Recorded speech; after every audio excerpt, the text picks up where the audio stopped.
Bapak Ibu yang terkasih di dalam Tuhan, kita masuk di dalam lilin pengharapan. Mari kita berdoa. Ya Tuhan Allah Bapa kami, sungguh kami bersyukur untuk hari yang baru yang Tuhan berikan kepada kami.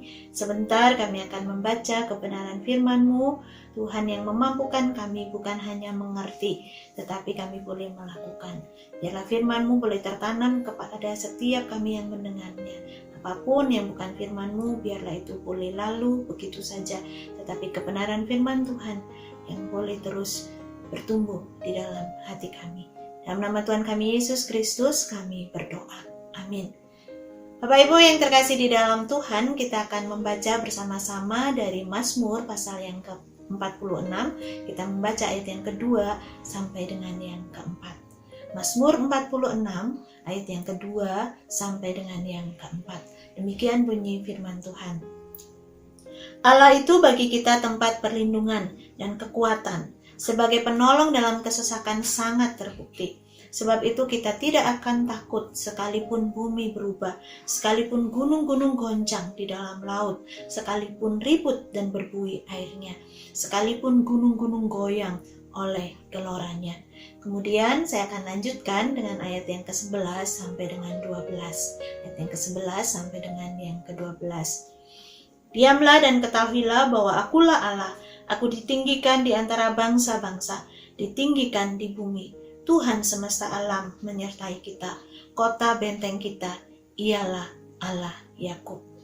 Bapak Ibu yang terkasih di dalam Tuhan, sebuah kota harus memiliki satu benteng yang kuat untuk menghadapi musuh, terutama di dalam konteks penulisan Alkitab ini, di mana kekuatan satu bangsa itu ditentukan oleh bentengnya. Nah, pemazmur di dalam bagian yang kita baca hari ini menggambarkan Tuhan itu sebagai benteng di dalam kehidupannya. Tentu saja pemazmur tidak hanya berteori, tetapi dia mengalami bagaimana kuasa Tuhan dinyatakan. Kalau dia sampai menggambarkan kondisi yang dihadapi itu sama seperti gunung-gunung yang goncang, bumi yang berubah, air yang berbuih, laut yang berbuih airnya, dan gunung-gunung goyang oleh geloranya. Ini satu kondisi yang begitu dahsyat. Kalau kita boleh mengingat, beberapa waktu yang lalu saudara-saudara kita di Palu mengalami gempa bumi yang cukup besar. Salah satu rekan saya mengatakan, saya tidak tahu harus lari kemana. Tidak ada satupun tempat yang kokoh di mana saya berpijak. Ketika saya berjalan, saya jatuh. Nah, kita bisa membayangkan, ini pasti satu situasi yang sangat mengerikan. Tetapi pemazmur dengan jelas mengatakan bahwa Allah itu adalah tempat perlindungannya dan penolongnya dalam kesesakan sangat terbukti. Bagaimana dengan kita di dalam hidup kita saat ini? Mungkin saat ini kita merasa hari-hari kita semakin berat. Kita merasa pergumulan yang kita alami itu tidak kuasa kita tanggung sendiri. Kita tidak tahu jalan keluarnya. Bersama-sama ketika kita merenungkan bagian firman Tuhan ini, kita diingatkan ada satu pribadi yang seharusnya menjadi benteng kita, yaitu Tuhan.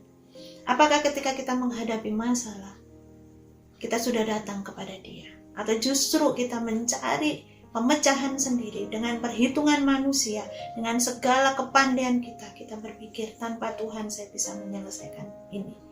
Hari ini kita diingatkan, tanpa Dia kita tidak bisa apa-apa. Terutama ketika segala situasi sudah tidak bisa kita kendalikan. Ada satu pribadi yang masih berkuasa di dalam hidup kita. Dan Dia mampu menyelesaikan segala pergumulannya. Ayat 11 kita diingatkan. Diamlah dan ketahuilah bahwa akulah Allah. Mari kita mengambil waktu di tengah-tengah pergumulan ini untuk berdiam di hadapan Dia. Dan kembali menghayati bahwa Dia adalah Allah. Allah yang sama kuasanya dengan Allah yang dipercaya oleh umat Israel sampai hari ini. Dan Dia masih sanggup melakukan hal-hal yang ajaib di dalam kehidupan kita. Mari bersama-sama kita boleh berlindung kepada benteng yang teguh, yaitu Allah kita. Karena seperti pemazmur, biarlah itu juga boleh jadi pengakuan kita bahwa Allah adalah perlindungan kita dan kekuatan kita. Sebagai penolong di dalam kesesakan itu sangat terbukti. Mari kita bersama-sama merenungkan bagian ini dan boleh mengalami kekuatan dan pengharapan di dalam Tuhan. Amin. Mari kita berdoa. Sekali lagi kami datang kepadamu ya Tuhan. Kami bersyukur untuk kebenaran firman-Mu. Ampuni kami Tuhan kalau selama ini seringkali masalah mengalahkan pandangan kami kepadamu. Tetapi pagi hari ini, saat ini kami diingatkan untuk kami boleh kembali melekatkan diri kami kepadamu. Berdiam diri dan mengetahui bahwa Engkaulah Allah. Jangan biarkan kami hanya sibuk mencari penyelesaian dengan cara kami sendiri, perhitungan kami sendiri. Tetapi biarlah kami boleh terus mengandalkan Engkau. Dan di dalam kesesakan, sungguh terbukti kuasa-Mu. Sehingga sekalipun dunia ini goyang, apapun yang terjadi, masalah kami jauh lebih besar. Kami tahu Tuhan, Allah kami jauh lebih besar dari segala masalah yang kami hadapi. Terima kasih Tuhan, Engkau adalah Allah yang setia. Ajar kepada kami untuk terus tinggal diam di dalam kasih-Mu. Di dalam nama Tuhan kami Yesus Kristus, kami berdoa.